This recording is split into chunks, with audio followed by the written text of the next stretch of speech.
बिस्मिल्लाहिर्रहमानिर्रहीम। अस्सलामुअलैकुम स्टूडेंट्स। हमारा आज का इंग्लिश का हम न्यू चैप्टर स्टार्ट कर रहे हैं, डैट इज़ प्रेजेंटेशन स्किल्स।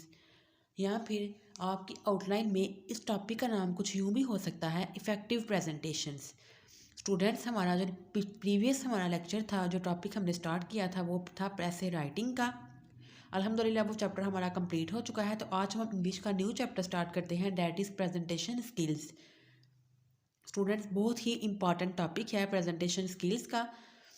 अपना लेक्चर स्टार्ट करने से पहले मैं आपको बता दूं, अगर आपको मेरे प्रीवियस लेक्चर में कोई प्रॉब्लम हो या आपका कोई क्वेश्चन हो, आपको स्टूडेंट्स किसी भी बुक पे कोई नोट्स चाहिए, चाहे वो ज़ूलॉजी है, बॉटनी है, केमिस्ट्री है, इंग्लिश है, आपने कोई असाइनमेंट बनानी है, कोई प्रेजेंटेशन आपने बनानी है, आपको मुश्किल पेश आ रही है, आपको किसी टॉपिक पे कोई नोट्स चाहिए, तो आप मुझे कमेंट सेक्शन में मैसेज कर सकते हैं। इसके अलावा डिस्क्रिप्शन में मेरे व्हाट्सएप का लिंक भी दिया गया है, आप उस लिंक के थ्रू मेरे व्हाट्सएप ग्रुप को ज्वाइन कर सकते हैं।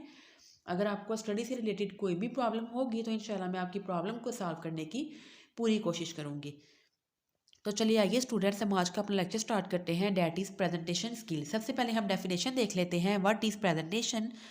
तो स्टूडेंट्स, इसकी डेफिनेशन देखिए क्या है। A presentation is a live mode of sharing information with a select audience. कि आपके पास एक सेलेक्टेड ऑडियंस है और आप प्रेजेंटेशन क्या है, एक लाइव मोड है इंफॉर्मेशन को शेयर करने का। It is a form of oral communication in which a person shares factual information with a particular audience. ये एक तरह की ओरल कम्युनिकेशन होती है जिसमें पर्सन अपने आइडियाज़ को शेयर करता है एक पर्टिकुलर ऑडियंस के साथ।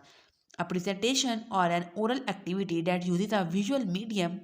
अब विजुअल मीडियम देखिए कुछ भी हो सकता है, एलसीडीज, प्रोजेक्टर्स या पावर पॉइंट की slides, to discuss new ideas and information with a specific audience. के प्रेजेंटेशन क्या है, एक ओरल एक्टिविटी है जिसमें आप विजुअल एड्स को भी यूज़ कर सकते हो एज अ मीडियम। अब विजुअल एड आपकी एलसीडी प्रोजेक्टर भी हो सकता है, पावर पॉइंट की स्लाइड्स भी हो सकती हैं। तो आप डिस्कस करते हो, न्यू आइडियाज़ को शेयर करते हो या इन्फॉर्मेशन को अपनी ऑडियंस के साथ। इसके बाद स्टूडेंट्स, हम देख लेते हैं कि इसेंशियल करेक्टरिस्टिक्स कौन कौन सी हैं गुड प्रेजेंटेशन की। तो सबसे पहले देखिए क्या है, अ good presentation has the following characteristics. एक अच्छी प्रेजेंटेशन की कौन कौन सी करेक्टरिस्टिक्स होनी चाहिए। तो फर्स्ट वन देखिए, a good presentation has the following characteristics. पहली देखिए क्या है, there is a clear structure with an introduction, discussion and conclusion. आपकी क्लियर स्ट्रक्चर होनी चाहिए आपके प्रेजेंटेशन का, जिसमें आपका क्लियर इंट्रोडक्शन होनी चाहिए, डिस्कशन और लास्ट पे conclusion. The presenter recognise and match the audience needs, interest and level of understanding while discussing his or her ideas. के जब भी आपने अपने आइडियाज़ को शेयर करना है तो आपने अपनी ऑडियंस के लेवल ऑफ अंडरस्टैंडिंग के हिसाब से ही आपने इसमें मटेरियल ऐड करना है, उस तरह की लैंग्वेज यूज़ करनी है आपने जो आपकी ऑडियंस उस लैंग्वेज को समझ सके। इसके बाद थर्ड देखें, facts and figures are the visual presentation in tables, graph and charts and different colours are use to make the presentation vibrant and interesting. Fourth देखिए, ह्यूमर हम कहते हैं मजाक को। ह्यूमर एंड एनेक्डोट्स कहते हैं कहानियाँ। May be employed to create a good relationship and connection with the audience. Five वाला पॉइंट देखें, the presenter speak clearly and logically and use body language effectively. तो स्टूडेंट्स, हमने नॉन वर्बल कम्युनिकेशन में body language को detail से study किया था, जिसमें हमने देखा था प्रॉक्सिमिक्स को, हैप्टिक्स को। इसके बाद हमने काइनेसिक्स को डिस्कस किया था, तो इसकी डिटेल वीडियो मेरे यूट्यूब चैनल पर अपलोड है। सिक्स वाला पॉइंट देखिए, questions are given serious attention and are regarded as an essential part of the presentation. आपने लास्ट में एक क्वेश्चन आंसर का सेशन भी रखना है, क्योंकि ये बहुत इंपॉर्टेंट एसेंशियल ज़रूरी पार्ट है किसका, प्रेजेंटेशन का। तो स्टूडेंट्स, हमने देख लिया कि प्रेजेंटेशन क्या है, हमने रूल्स भी देख लिए इफेक्टिव प्रेजेंटेशन के। नेक्स्ट आगे हम डिस्कस करते हैं इफेक्टिव प्रेजेंटेशन स्ट्रेटजीज। अब हमने किस तरह प्रिपेयर करनी है प्रेजेंटेशन। तो फर्स्ट ऑफ ऑल देखिए, presentation have the three major elements. Presentation के तीन मेजर एलिमेंट्स हैं। पहला देखिए क्या है, the presenter, second the audience, third is the specific content and definite objective to be achieved. ये तीन पॉइंट्स आपने माइंड में रखने हैं इफेक्टिव प्रेजेंटेशन के लिए। अब ये डेफिनेशन देख लें, a presentation is a particular mode of communicating with a group of people and conveying a message. It involves prior preparation and planning. कि आपको प्रेजेंटेशन जब भी आपने देनी है तो आपको उसके लिए पहले प्रायर मीन्स कि आपको पहले से तैयारी और प्लानिंग आपने करके देन फिर आपने क्या करनी है, प्रेजेंटेशन देनी है। तो उसके बाद स्टूडेंट्स हम स्टेप्स देख लेते हैं, स्टेप्स फॉर प्रेपरेशन। अब आपने जब प्रेजेंटेशन की तैयारी करनी है तो उसके स्टेप्स कौन कौन से हैं। आप presenter should undertake the following step to prepare the presentation. अब आपने प्रेजेंटेशन तैयार करने के लिए कौन कौन से स्टेप्स फॉलो करने हैं। पहले देखें, identify the purpose and goal of the presentation. सबसे पहले तो आपको पर्पस पता होना चाहिए कि आप ये प्रेजेंटेशन दे रहे हैं तो इसका पर्पस क्या है, आप ये प्रेजेंटेशन क्यों दे रहे हैं। आपने उस अपनी प्रेजेंटेशन का गोल आपने क्या करना है, आइडेंटिफाई करना है। सेकंड देखें, analyse the audience and there needs. आपने अपनी ऑडियंस को एनालाइज करना है और उनकी नीड्स को, कि ऑडियंस की नीड क्या है, उसके हिसाब से फिर आप जो है वो वर्ड्स ऐड करेंगे, वो कंटेंट ऐड करेंगे जो आपकी ऑडियंस की नीड होगी। इसके बाद देखिए स्टूडेंट्स, आपने कलेक्ट करनी है रेलिवेंट इन्फॉर्मेशन को, डिज़ाइन करना है, ऑर्गेनाइज करना है अपनी इन्फॉर्मेशन को। उसके बाद आपने टाइम देना है, टाइम द प्रेजेंटेशन, कि आपने प्रेजेंटेशन को टाइमिंग देनी है, कि आपने इसमें इंट्रोडक्शन कितने टाइम का रखना है, बॉडी, उसके बाद कंक्लूजन और क्वेश्चन आंसर का सेशन। इसके बाद नेक्स्ट आगे देखें, decide on the medium and presentation and visual aids. आपने डिसाइड करना है मीडियम को, कि आपके प्रेजेंटेशन का मीडियम क्या होगा, और विजुअल एड्स को। इसके बाद नेक्स्ट आगे देखें, डिसाइड द इसके बाद नेक्स्ट आगे है, become familiar with the location of the presentation. कि आप जो है, आपको लोकेशन पता होनी चाहिए अपनी प्रेजेंटेशन की, जिस जगह पे आपने प्रेजेंटेशन देनी है आपने उसकी लोकेशन को क्या करना है, अच्छे तरीके से एनालाइज करना है। तो स्टूडेंट्स अब हम स्टार्ट करते हैं। सबसे पहले देखिए, defining the purpose of the presentation. सबसे पहले आपने, जो प्रेजेंटर है उसने अपने आप से क्वेश्चन करना है हिमसेल्फ से, कि why am I giving the presentation, कि मैं प्रेजेंटेशन क्यों दे रहा हूँ। He or she may be given the presentation to. अब आपने सबसे पहले ये देखना है कि आप प्रेजेंटेशन दे रहे हैं और किसको दे रही हैं, आप उसका पर्पस क्या है। तो सबसे पहले देखिए क्या है, सेल समथिंग, कि आप कोई चीज़ सेल कर रहे हो या परसुएट कर रहे हो पीपल को, कि आपकी जो आप चीज़ बात बोल रहे हो वो करेक्ट है, वो ऑथेंटिक है। इसके बाद आप इन्फॉर्म कर रहे हो पीपल को किसी आइडिया के बारे में या बिजनेस के बारे में। तो स्टूडेंट्स, ये आपने सारे पॉइंट याद नहीं करने, जस्ट आप ये लिख लें कि जब भी आपने प्रेजेंटेशन देनी है, defining the purpose of the presentation का मतलब ये है कि इसमें आपने खुद से क्वेश्चन करना है कि आप प्रेजेंटेशन क्यों दे रहे हैं, इसका मकसद क्या है। तो दो तीन जस्ट आप जो है वो सेंटेंसेस भी लिख सकते हैं इसमें, defining the purpose of the presentation में। तो जो स्टूडेंट्स मैंने कट किया है वो पैराग्राफ आपने याद नहीं करना। इसके बाद नेक्स्ट आगे देखिए, analyse the audience and identify there needs. Students, ये बहुत ही इंपॉर्टेंट जो है वो पॉइंट है इफेक्टिव प्रेजेंटेशन स्ट्रेटजीज में। तो आपने इसको अलग से भी याद करना है। क्वेश्चन आपको ऐसे भी आ सकता है कि ऑडियंस की क्या इंपॉर्टेंस है प्रेजेंटेशन में, या ऑडियंस का क्या पर्पस होता है प्रेजेंटेशन में। तो स्टूडेंट सबसे पहले देखें, ये पूरा पैराग्राफ आपने याद करना है। तो हम इसको रीड कर लेते हैं। Before making a presentation the presenter must know the audience he or she is going to address. सबसे पहले तो प्रेजेंटेशन देने के लिए आपने ये ज़रूर जानना है कि आपकी ऑडियंस कैसी है जिसके साथ आप एड्रेस कर रहे हैं। The presenter should have an idea of the number, nature, needs, level of knowledge and likely attitude of those who are going to receive the message।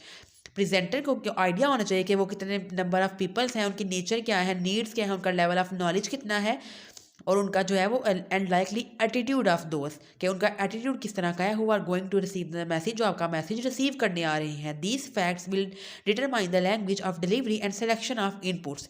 ये चीज़ें आपको हेल्प करेंगी डिटरमाइन करने के लिए लैंग्वेज को, कि आपने किस तरह की लैंग्वेज सेलेक्ट करनी है। देखिए स्टूडेंट्स, अगर तो ऐसे भी पढ़ा रहे हैं जो ज़्यादातर बिजनेस कम्युनिटी से रिलेट करते हैं, तो आप उनके लिए फिर मोस्ट फॉर्मल लैंग्वेज यूज़ करेंगे। अगर आप देखोगे कि आपकी ऑडियंस जो है उसमें ज़्यादा इंग्लिश लैंग्वेज उनको अच्छी आती है, तो फिर आप क्या करोगे, इंग्लिश लैंग्वेज ज़्यादा चूज़ करोगे, आप इंग्लिश लैंग्वेज को सेलेक्ट करोगे अपना लेक्चर डिलीवर करते हुए। अगर आप देखोगे कि आपकी ऑडियंस में ज़्यादा जो लोग हैं वो बेटर अंडरस्टैंडिंग जो है वो उर्दू को अच्छे तरीके से अंडरस्टैंड कर सकते हैं, तो फिर आप क्या करोगे, अपने लेक्चर को, अपने आप जो आपका टॉपिक है, जो आपकी प्रेजेंटेशन है, उसमें आप क्या करोगे, फिर आप उर्दू लैंग्वेज को आप ज़्यादा जो है प्रेफर करोगे। आप उर्दू जो है वो ज़्यादा अपनी प्रेजेंटेशन में आप उर्दू बोलोगे, ताकि जो आपकी ऑडियंस है जो उसको अच्छे तरीके से समझ आ सके। तो इस तरह से स्टूडेंट्स, आपने जो ऑडियंस है वो इस तरह जो है वो इसेंशियल इसका पार्ट है, कि आपकी प्रेजेंटेशन तभी इफ़ेक्टिव होगी जब आप अच्छे तरीके से अपने मैसेज को कन्वे कर सकेंगे। इसके बाद स्टूडेंट्स नेक्स्ट आगे देखते हैं, in addition knowing about the likely attitude of the audience in advance would make the presenter feel more confident. All members of a group will have a similar. अब देखिए वो कहते हैं जितने सारे जो ग्रुप के मेंबर्स हैं उनका एक जैसा एटीट्यूड नहीं होगा एज एंड, और इंडिविजुअल अगर हम उनकी बात करें तो वो डिफरेंट तरीके से रिस्पॉन्स करेंगे। Also presenter should keep in mind that different person attending the presentation may be looking of different information based on their own interest और नीड्स। अब देखें जो प्रेजेंटर है उसको इस बात का भी ध्यान रखना होता है कि जो डिफरेंट पीपल्स हैं उनका अपनी वो डिफरेंट तरीके से उसको सुनेंगे कि डिफरेंट उन्होंने इन्फॉर्मेशन को गेन करना है, उनके अपने इंटरेस्ट और नीड पे डिपेंड करता है। Therefore the presenter must define the focus and scope of the presentation at the very outset. इसके बाद नेक्स्ट आगे देखिए, जो मोस्ट इंपॉर्टेंटली है, The speaker must never consider the audience to be a hostile group. They may be opposed to one's ideas or message, but they are not the speaker's enemies. अब देखिए वो speaker के enemies नहीं, बल्कि ये natural सी एक चीज़ है कि उन्होंने आइडिया मैसेज को डिफरेंट तरह से इंटरप्रेट करना है, क्योंकि उनके हर एक की अपनी सोचने की एबिलिटी है, हर एक वहाँ डिफरेंट मकसद से बैठा होगा डिफरेंट इन्फॉर्मेशन को अपने माइंड के मुताबिक जो उसकी नीड है उसके मुताबिक गेन करने के लिए। अब आगे देखें, guidelines for analysing an audience include finding answer of the following questions.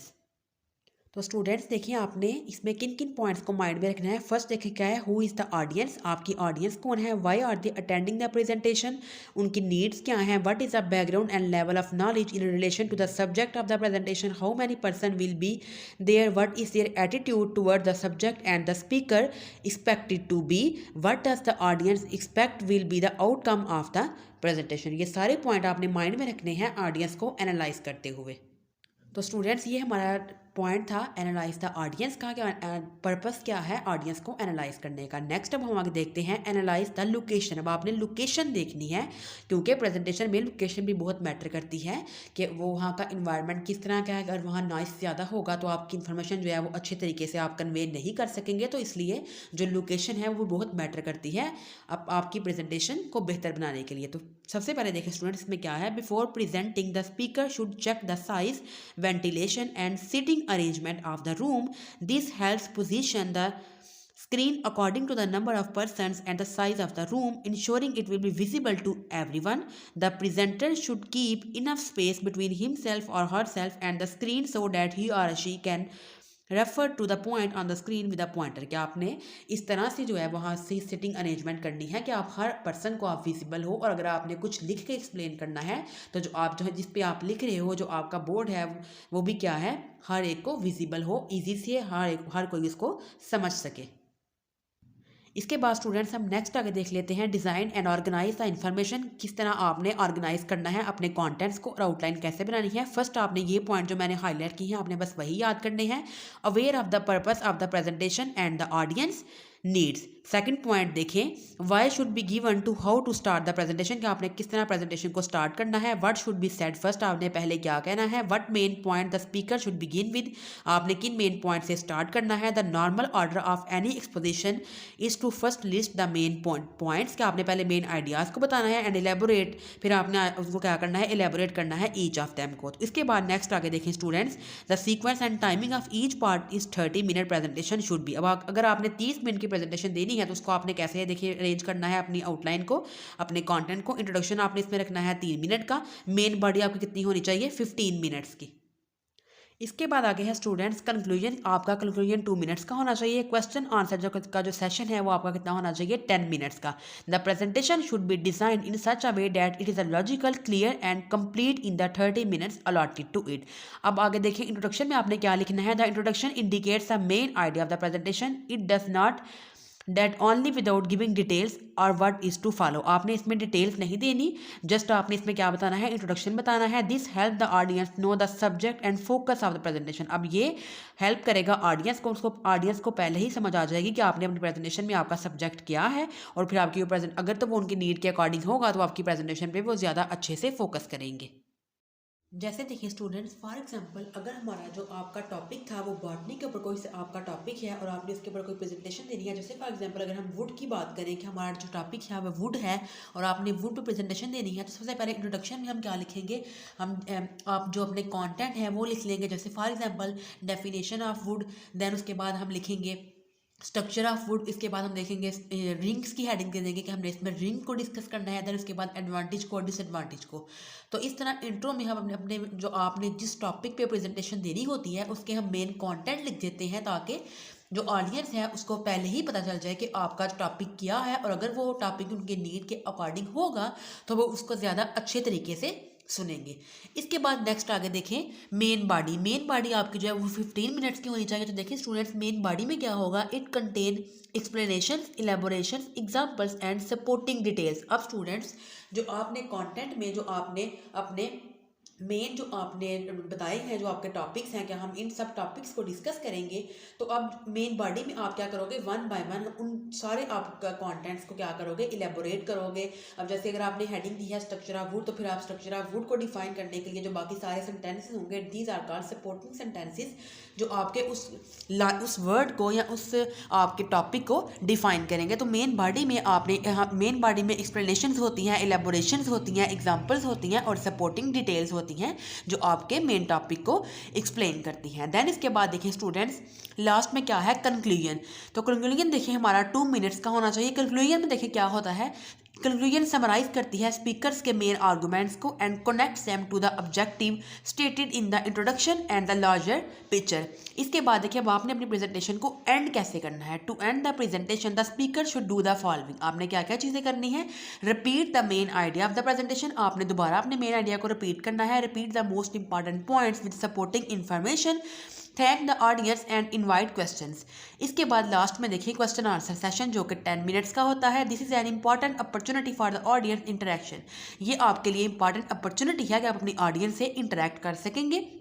The speaker should encourage question and answer each question seriously and with honestly. Speaker को चाहिए कि वो ऑनेस्टली जो है हर क्वेश्चन का आंसर करे। The speaker should not try to bluff if he or she doesn't know the answer to the question. Is the best to be frank and admit this. देखिए वो कहते हैं कि अगर आपको किसी क्वेश्चन का आंसर नहीं आता तो ज़्यादा बेटर ये है कि आप जो है फ्रैंकली एडमिट कर लें कि आप इसका क्वेश्चन नहीं जानते, आपको इसका आंसर नहीं आता, रेदर देन बजाय इसके कि आप जो है वो आगे से हम उनको रॉन्ग आंसर दें या हम प्रिटेंड करें कि हमें तो इसका आंसर आता है और हम उनको रॉन्ग जो है वो फेक एक्सप्लेनेशन दे के अपने आप को सेटिस्फाई करने की कोशिश करें। बल्कि बेस्ट मेथड क्या है कि आप एडमिट कर लो कि आपको इसका जवाब जो है वो आपको नहीं आता। स्टूडेंट्स, हम अपना आज का लेक्चर यहीं पे वाइंड अप करते हैं। इंशाल्लाह नेक्स्ट हम जो है अगली वीडियो में जो इस टॉपिक को डिस्कस करेंगे। नेक्स्ट अभी हमारे बहुत सारे इसमें जो हमने सब टॉपिक्स पढ़ने हैं, प्रेजेंटेशन स्किल के जो मेन टॉपिक में हमारे डिफरेंट आगे से टॉपिक्स हैं। तो इंशाल्लाह अगली वीडियो में हम विजुअल एड्स को स्टडी करेंगे कि हम विजुअल एड्स को कब यूज़ करते हैं, कैसे यूज़ करते हैं। इसके बाद हम डिफरेंट मीडियम को देखेंगे कि हम प्रेजेंटेशन को कौन कौन से मीडियम के थ्रू हम दे सकते हैं। तो अपना आज का लेक्चर हम यहीं पे वाइंड अप करते हैं। अगर अभी तक आपको मेरे लेक्चर में कोई कन्फ्यूजन हो या आपका कोई क्वेश्चन हो तो आप मुझे कमेंट सेक्शन में मैसेज कर सकते हैं। इसके अलावा डिस्क्रिप्शन में मेरे व्हाट्सएप का लिंक भी दिया गया है, आप उस लिंक के थ्रू मेरे व्हाट्सएप ग्रुप का ज्वाइन करें। अगर आपको स्टडी से रिलेटेड कोई भी प्रॉब्लम हो तो आप मुझे उस ग्रुप में मैसेज करें। इंशाल्लाह मैं आपकी प्रॉब्लम को सॉल्व करने की पूरी कोशिश करूँगी। तो स्टूडेंट्स, अब हम एक नई वीडियो के साथ मिलेंगे। तब तक के लिए अल्लाह हाफिज़।